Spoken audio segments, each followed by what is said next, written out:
The first time I met Sato, I was watching the ocean turn a shade of red that should never exist in nature. And he was standing on the dock in a suit arguing with federal agents about maritime law like he had nothing to lose. My name is Marcus Williams, 26, commercial fisherman.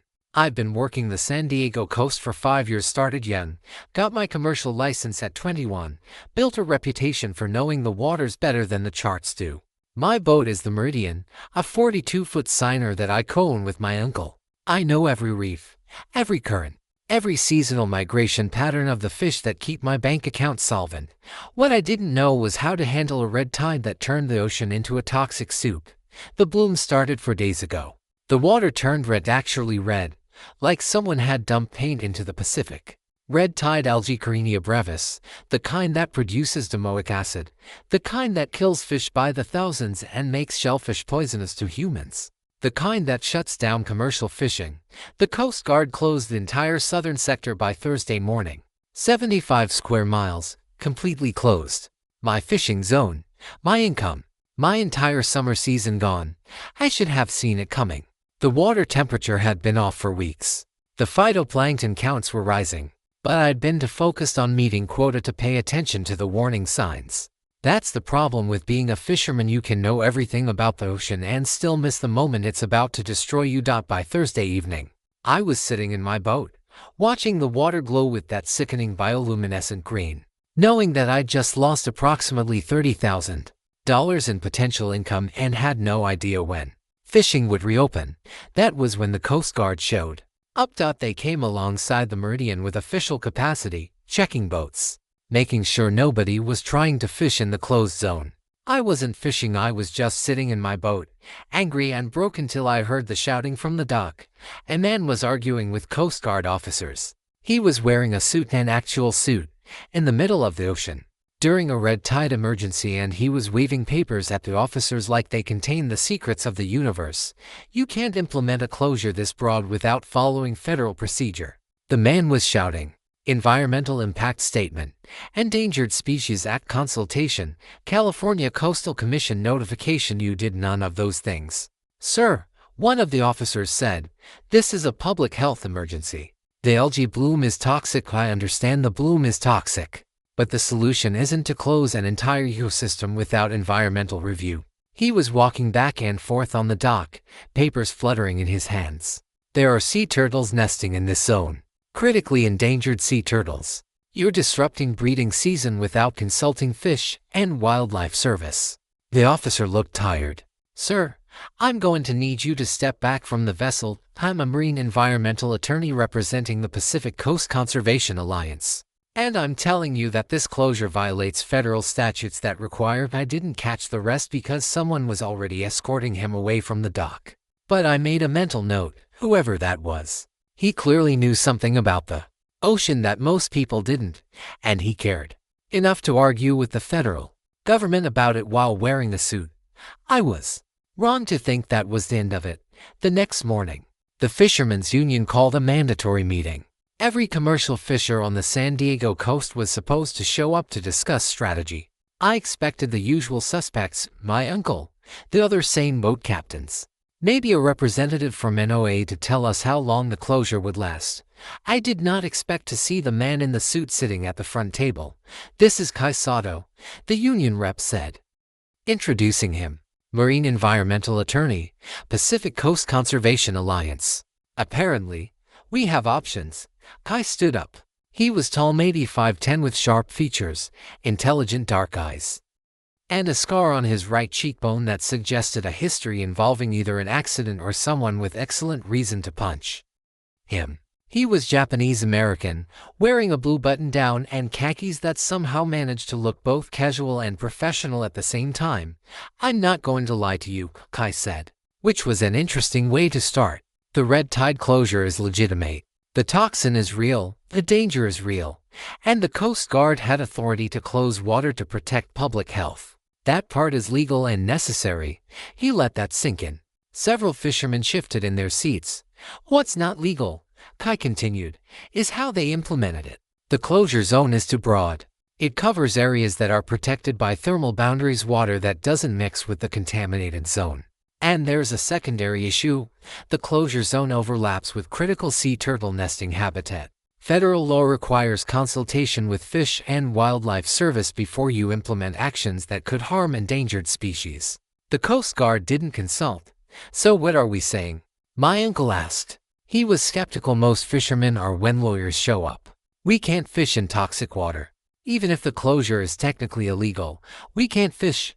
No, you can't fish in the contaminated zone, Kai agreed. But here's what I'm looking at. He pulled out a map, not a basic nautical map, but a detailed satellite analysis. The red tide bloom was marked in red. Current patterns were marked with blue arrows. Water temperature zones were color-coded. He'd done serious research. The bloom is concentrated in the southern sector. The thermal boundary here prevents mixing. The northern sector is completely separate. He pointed at the boundary line. The Coast Guard closed both sectors. But the northern sector should be safe to fish, pending NOAA testing to confirm the toxin levels. What we're going to do is file a motion for preliminary relief. We're not asking them to lift the closure entirely. We're asking them to allow NOAA to conduct accelerated testing on the northern sector. If testing confirms it's clean, and I believe it will, the federal court can authorize a partial reopening while maintaining the southern closure. How long does that take? I asked. I didn't mean to speak up, but the question just came out. Kai looked at me. You're Marcus, right? The one with the Meridian. Yeah. How'd your uncle pointed you out? Kai held my gaze. The motion process, if we expedite, could take 3 to 4 weeks. NOAA testing could take another week or 2. But that's still better than waiting for the bloom to naturally dissipate, which could be 8 weeks or more. 3 to 4 weeks was better than 2 months. It wasn't perfect. It wasn't the immediate reopening I'd been hoping for. But it was better than nothing. There's also the sea turtle issue, Kai continued. There's a development company trying to build a resort in the nesting zone. They're going to use this closure to push through exemptions. We're going to file a separate motion to prevent that. That's a longer fight, but it's worth having. After the meeting, I found myself walking out next to him. That map, I said. How'd you get data that detailed? He glanced at me. NOAA shares satellite data with environmental organizations. I have access to live water temperature readings, phytoplankton measurements, current modeling. I also have undergraduate degrees in marine biology and a law degree, which means I can actually read the data without someone simplifying it for me. So you spent most of yesterday analyzing the ocean instead of sleeping, I said. Correct. He said it like it was obvious. Someone had to. The Coast Guard didn't. They just looked at toxin readings and closed everything. That's their job. Be cautious. But my job is to make sure caution doesn't become overkill. We got coffee. He explained water temperature dynamics while I explained how I read ocean conditions by feel. He talked about thermal layers and Coriolis forces. I talked about how certain clouds meant certain currents. By the time we finished coffee, I understood something. This man spoke ocean the way I spoke ocean. Different vocabulary, same language. I need someone who actually knows the water to work with me on this, I said finally. Someone who can explain to NOAA scientists why you believe the northern sector is safe. Someone who can testify, if we end up in court, about what you've observed. You're asking me to be involved in a legal case, I said. I'm asking you to explain something you understand better than anyone I know. He said, that's not a legal thing. That's just you talking about water you've been fishing for 5 years. Okay, I said. I'll help. Over the next 3 weeks, Kai's team worked with NOAA on the testing protocol. His team, which included 3 other attorneys, 2 paralegals, and a marine science consultant, was substantial. They weren't a one-man operation. They were an actual organization with resources and expertise. I worked with them. I provided detailed maps of current patterns, historical fishing records that showed northern sector stability during previous algae events, water temperature data I'd kept in personal logs. Nothing fancy. Just 5 years of paying attention to water. Kai and I spent hours going through the data together. He'd explain what the satellite readings meant. I'd explain what those readings looked like on the water, how the colors changed, how the birds behaved differently in different sectors, how the fish moved before and after thermal events. You're describing systems, I said one night, looking at my notes. You're reading complex environmental systems without scientific training. That's not a small thing. I read what the ocean tells me, I said. You read what the instruments tell you. Same information, different method. Not the same information, Kai said. You see patterns I wouldn't see in a satellite image. You understand seasonal variance in a way that's more nuanced than raw data. You're an expert because you paid attention for 5 years. 2 weeks in, NOAA finished preliminary testing on the northern sector. The results came back. Toxin levels below detectable thresholds. The thermal boundary was holding. The northern sector was safe. Kai's team immediately filed for preliminary relief in federal court. The Coast Guard filed opposition. The hearing was scheduled for 1 week out. This is the easy part, Kai told me. NOAA testing confirmed what we predicted. The law is pretty clear.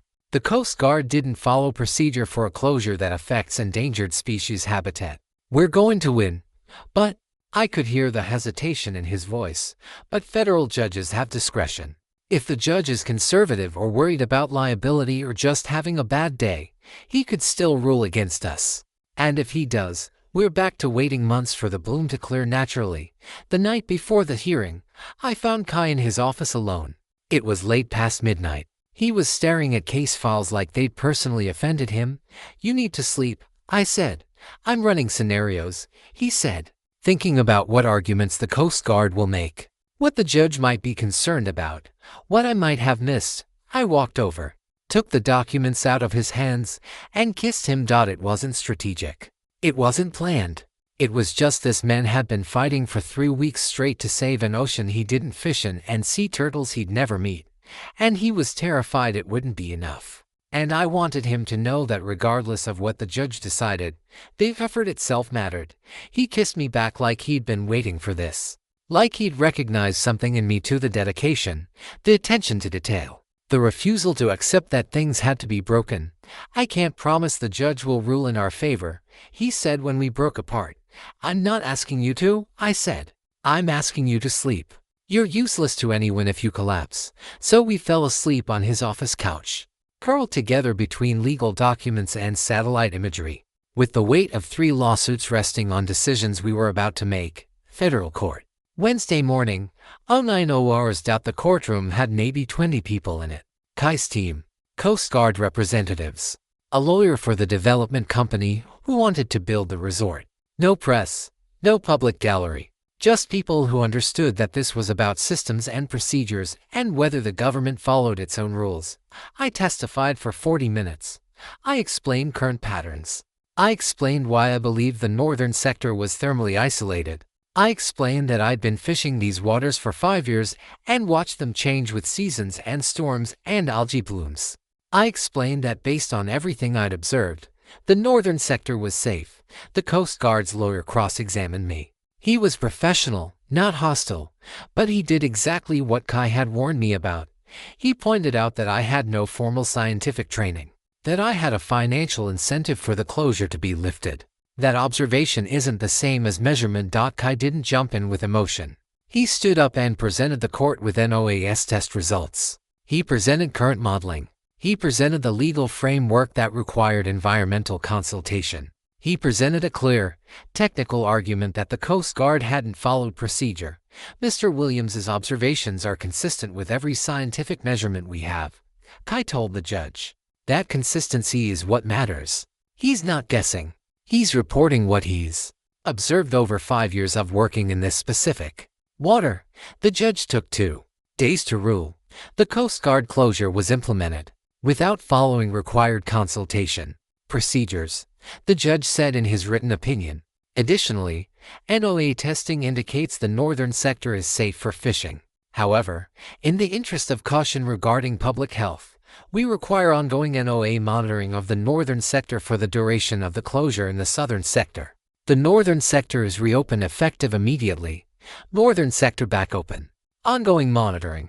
Southern sector remains closed until bloom clears naturally or testing confirms safety. It wasn't a total victory, but it was victory enough. Fishermen could go back to work. Sea turtles would be protected from resort development. And Kai's work on the environmental consultation framework meant that future closures would have to follow procedure.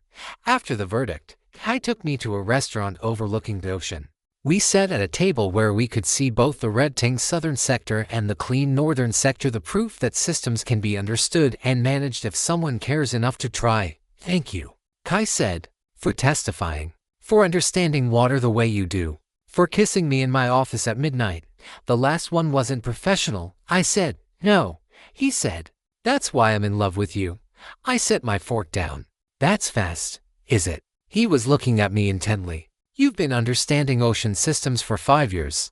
I've been fighting to protect those systems for 7 years. We just finally met. We fought for the same things. I don't think it's fast.